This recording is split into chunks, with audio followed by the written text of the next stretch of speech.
you so much for being with me, dealing with my technical difficulties. It happens, it's life. One the joys of computers. But welcome to this Fat Girl Life. Tonight, I am very honored to have Miss Katie Gilbertson on the show. She is a mental health therapist. She is the host of Shame Rebel, and we have a great conversation planned for tonight. Before we jump in, though, if you have gotten something out of this, if you want to continue to see conversations like this happen, please go over to buymeacoffee.com/, this fat girl life. Just by going over there and becoming a follower, you will have access and be in the know. You're going to know new things that come out. You're going to know what's happening before everybody else does. That is key. But if you sign up as a member, it's seriously $5 a month. That's a monthly charge. So $5 a month to be a member. Not only do you get everything that I talked about before, but as a gift, my gift to you to say thank you, you have my guided journals completely free of charge. That's cheaper than what you pay at Starbucks for coffee. So $5 a month, buymeacoffee.com/, this fat girl life. Katie, thank you so much for being here with me tonight. Hi, Kimberly. Thank you for having me. Of course. Now, as I'm sure the audience can see, you're not seeing Katie talk tonight. We had some camera issues, some technical difficulties, but you get to see her beautiful picture and hear her lovely voice. So we're making this work. Yeah, the only difference is currently my hair is green instead of purple. So, That is true. That is true because I saw you on camera the other day. yeah. Well, before we get started, why don't you tell everybody just a little bit about yourself? Sure. So as you have already mentioned, I am a mental health clinician. I work out of the state of Washington and I have a private practice that I've had, I think, about 2.5 years. And I run and host the podcast Shame Rebel, where basically any kind of conversations around shame happen, including body shame, which is what I'm here to chat about today. Um, but yeah, I kind of started my own body healing journey about maybe 3 years ago now, 2 or 3, and it just kind of became a lot of, I don't know, both my personal and professional life just started revolving around it. So, I, girl, same. I mean, that's the only way I can say it. I mean, I am right about the same timeline with you, even. Really, for me, it's been, probably the past 3 to 5 years of really embracing my body and embracing myself and learning to love myself and going through that healing. And it's a process. It doesn't happen overnight.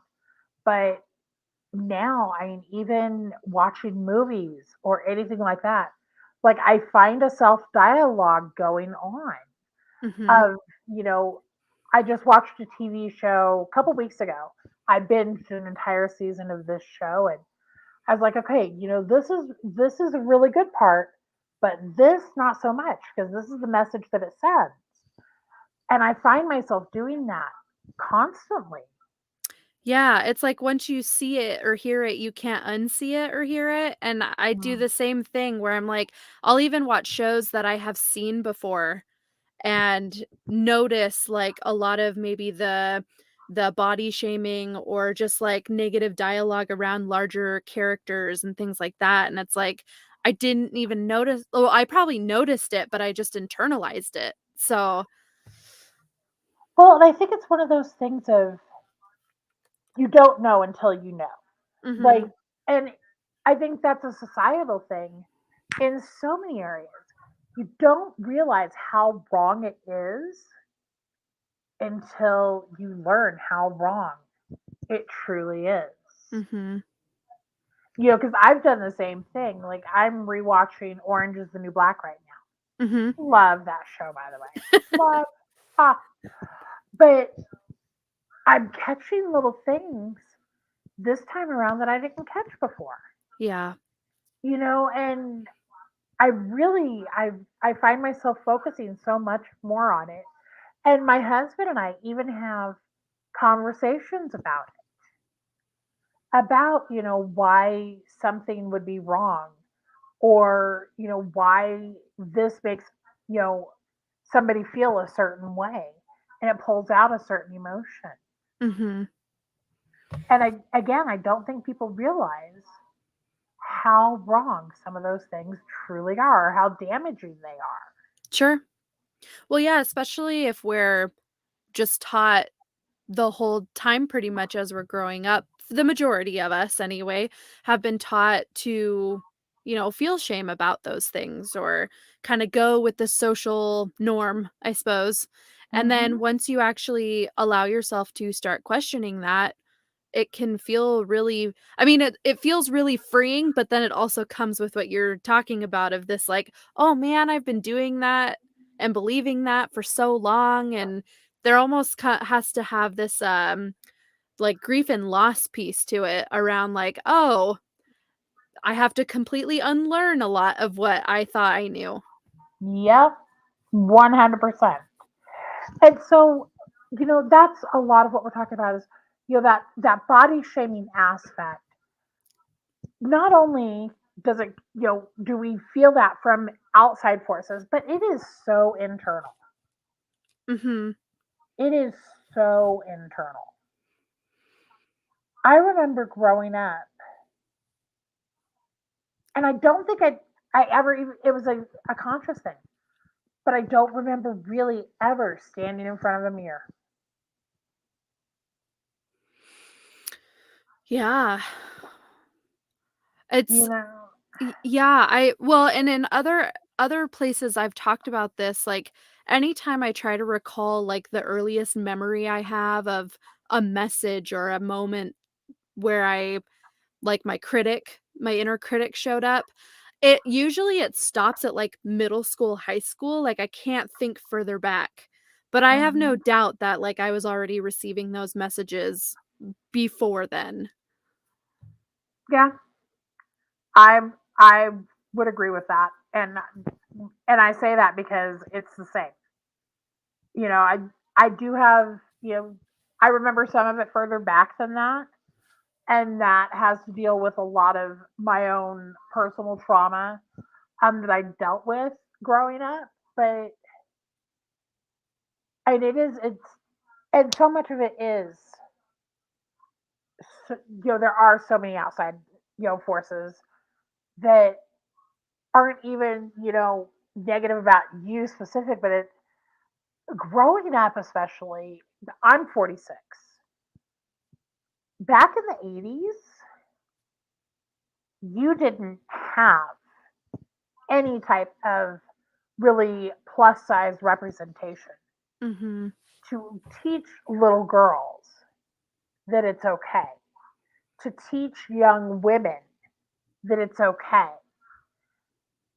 It wasn't there.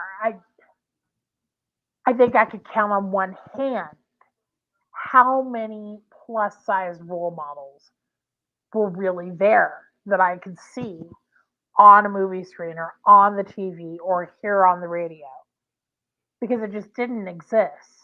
Yeah. You started seeing a little bit in the 90s, but not a whole heck of a lot.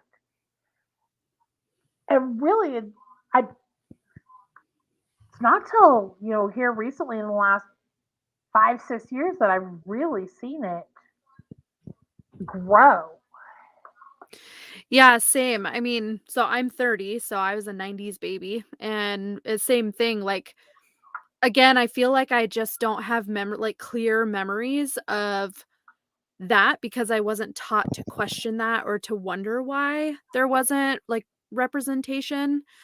But, I mean, I also think a lot of it came from just watching, like, my parents diet and try all these fads all the time, and none of them worked, of Mhm. course, and while, like, I didn't necessarily get direct messaging from them about my own body, saw them doing it all the time, and so as a child being like, "Oh, maybe Like, I'm supposed to want to diet. I'm supposed to be concerned about my outer appearance, and it just became, like, the forefront of a lot of my, like, insecurities, and, like, sense of self was definitely wrapped up around that.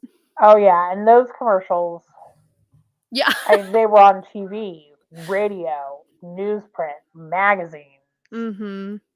everywhere you looked. I remember growing up, you saw either Jenny Craig, Weight Watchers, Atkins. Nutrisystem. Yep, Yeah. I remember Nutrisystem. Oh geez, what was the one with the Osmonds? Oh, I don't God, I re I'm showing my age now.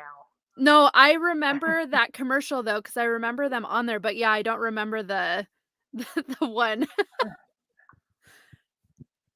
So my husband just interjected real quick. Sure. He said he thinks it was Weight Watchers. Oh, was it? Okay. He's right Yeah. about the same age, so he knows. But yeah, those are the messages we were inundated with. Mhm. And then as we grow, you know, we're dealing with fat phobic doctors, Yeah. fat phobic fashion. It became, or it becomes, overpowering and all consuming. Mhm. But I think, and I've said this on other episodes that I've done with other people, I think there's a moment when that switch gets flipped, whether it be exposure to a certain podcast, exposure to a certain movie, to a feed on TikTok or Instagram or whatever, that you get exposed to something that turns on that light bulb that Sure. says, "Hey, this isn't how it has to be." And I think for all of us, that moment happens at a different time. It looks different for all of us. But that's when you have that collision between self worth and body shame. Mhm.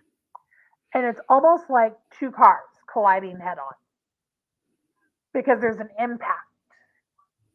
And then you have that ripple effect. Yeah, I mean, I remember, like, I was in therapy prior to, like, really starting my body journey, and in all that therapy, like, I had a couple because I just kept feeling like I wasn't getting what I needed, and, like, nobody ever really talked about it. Like, none of my therapists asked me about how my, perception of my body impacts me, like, no cultural or social messaging around bodies and food, like, none of that was ever brought up until I actually sought a professional that was their niche, and then that was my moment when she started asking me even the simplest question of, well, I say simple, but it's not, of, "What's your relationship with food?" And I was like, "Oh, I've never thought about that before." Um, and just that small question opened the floodgates of, like, all kinds of things. So, I think for me, it really was, like, until I got to the place of really wanting to feel, I don't know, like, I don't comfort isn't the right word, but until I got comfortable enough to seek that support, I just avoided looking at all of it. Yeah, I I could see that. I I'm picking up what you're laying down. Yeah. I and I again I think we all have that different moment. So it looks very different for each one of us. Mhm. But would you agree with me that once you hit that moment, there's kind of no going back? Yeah, totally. I mean, I can even see that in the fact that my spouse has very differing views of where I sit right now with like fat phobia and body size and all of that. Like he is definitely still in that diet mentality and I am working myself out of it. And so I can even see how different it is to, the way I approach food or the way I approach my body versus him, stark contrast now. Whereas before, I probably was more in the same area as he was in the negative talk about myself. So it is one of those things where once you kind of start feeling liberated, like you can't go back in the box. And it gets really frustrating when other people like Mm. you can see them hurting and you want so badly to try to flip that switch for them too, but they got to find their own moment. Exactly. You want to become like the rescuer. Yes. Let me rescue you from this pain that you are in. Absolutely. Let me be your savior. Let me show you the way. It's Mhm. like you want to be their little Yoda, I know. and we Yeah. can't. I know. We can't because I mean it's like anything else that you try to shove down somebody's throat, whether it be politics, religion, anything like that, you can't make them see some of this for what it is. Right. They have to, people have to come to that realization. I do, and when I see something like that, like I will try to encourage somebody. I'll be like, you should really check out this person on Instagram, or watch this movie. I think you'll like it. Mhm. Doesn't always work, but every once in a while they're like, hey, really kind of enjoyed that, Yeah. and like it's like yes, there's one more. Yeah, that was a major point, I don't know, resource for me was when I actually started being intentional about who I followed, like, on Instagram, and where I was following way more, like, fat and body positive people, or Mhm. even, like, weight neutral providers and stuff, and just, like, again, to your point of representation earlier, like, consuming that more, not just the information, but the images of people and the activities they're doing and the things they're saying, like, all of that was a huge shift for me. Yeah, I'm kind of the same way. Like I've definitely, I was never really on Instagram before I like started this journey, but the feed that I had was pretty basic. I mean, like pretty, very basic. We'll just be honest. Call a spade a spade. It was very basic, very pretty. And now my feed is almost all plus size men and women. It's, the health at any size Mhm. or the health at every size. Different, curvy fit, things of that nature, plus size fashion, plus size everything. And it's absolutely beautiful. It's Mhm. stunning. And I love getting different notifications of, this is what this person had to say today. And I've found myself doing it more and more with my Facebook feed as well. My TikTok feed, we don't have a whole lot of, you know, control on that one because the algorithm really kind of feeds in TikTok. But if you learn about the algorithm, it's going to lead you to a lot more that you like. Mhm. And then you can just hit the following instead of the for you, and you just watch videos of the people you follow. But I'm I'm finding myself really getting picky and choosy about who I follow and what I follow because I don't want anything on there now that I've hit that point and now that I've gone through the work that comes with hitting healing. And it is work. Mhm. It is definitely work. But I do not. I mean, I'm to a point where I take my healing in that area or in this area as serious as I take my recovery. I'm 6.5, almost 7 years substance abuse free. And that recovery time is just as important as my mental healing time with body shame. Sure. And so I'm very intentional now on the things that I do with that. Yeah. Well, and I think, you had brought up earlier, like, healthcare and medical provider stuff, and it's even in that realm, like, there's a lot of assumptions about a person's body size and their health before even getting any tests or anything done, and, you know, they don't take into consideration lots of different factors that play a role in someone's health. It's not just weight. Um, and so for, as you're saying, taking multiple parts of your health, like, as valuable as each other, I mean, that's important, and I think healthcare providers need to do the same because there's a lot of reasons why people might be struggling. Yeah, 100% agree. And I think one thing that really kind of needs to be thought about, and I wish more medical providers would do it, is look at how long it's been since a plus size person sought medical treatment Mhm. and kind of look at why that may have been.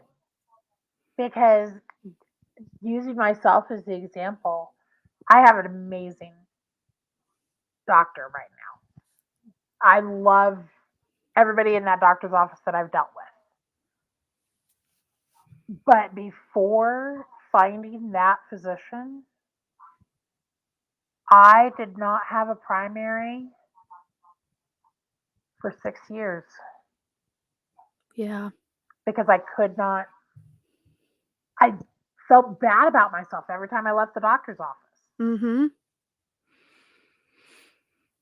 And so then, I had issues that, probably could have been found sooner had I not had that shame. Sure. I'm dealing with one now. Since the launch of season 2 of my podcast, I've been on oxygen. Been on oxygen now since November. Um, when I got COVID, my doctor is now saying, there's a good possibility there's something more going on here that we never knew about. Mhm. But maybe if I had been able to have that medical treatment,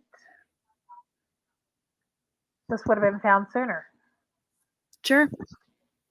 Yeah, I mean, I've gone to, like, appointments that don't or shouldn't necessarily have anything to do with my weight, and most often they don't anyway, but, like, this one in particular, I went to a gynecologist just to get my usual, checkup, and he just wanted to calculate my BMI and tell me to lose weight, and I was like, "That has nothing to do with my lady part, so why are we doing this?" Yeah, well, anybody who has ever watched my podcast knows my personal opinion on BMI is bullshit. Right. It it's bullshit. I Go back and watch the honestly episode called BMI is bullshit. I honestly can't believe that we still use that today to determine things. Oh, Like, I with know. how many people have the same opinion, as that and how many, like, studies have shown that it's bullshit, like all that stuff, and healthcare still uses it to measure things. It's crazy. That my theory on that is because it's what insurance companies go by, Oh, sure. and that's how they make their money. Exactly. It's a dollars game. It has nothing to do with the person. It has Right. to do with the paycheck. Yeah, which most things specifically around weight loss or any diet type stuff, that's exactly what it's about.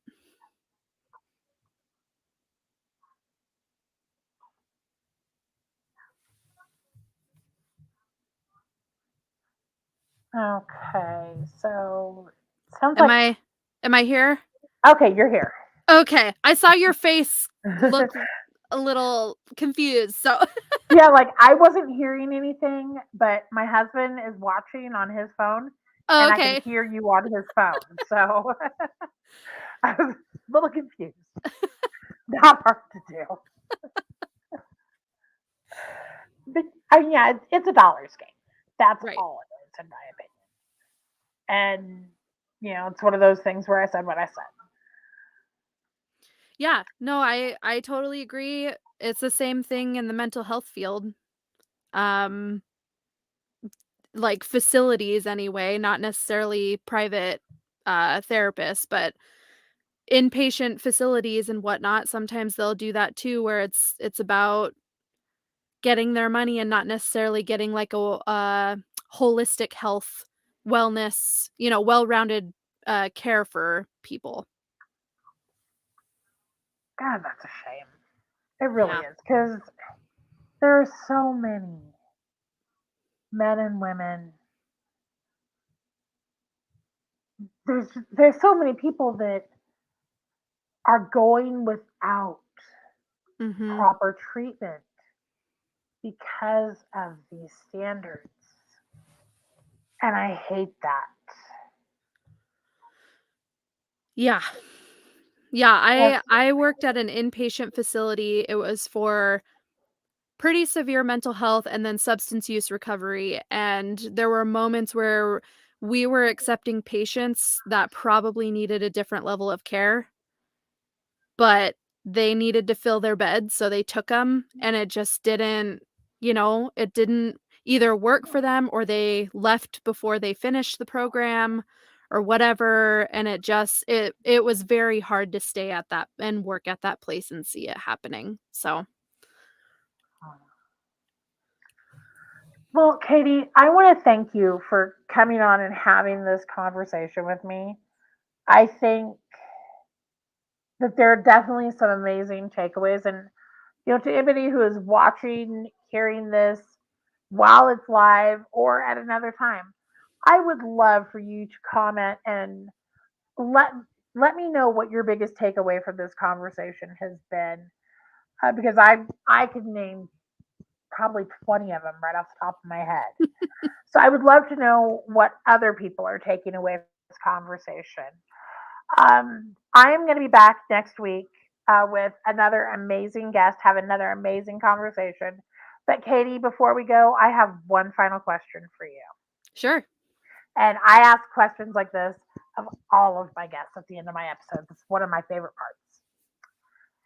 If you could go back to that person who was dealing with body shame, what advice would you give them? Like my younger self, Yep.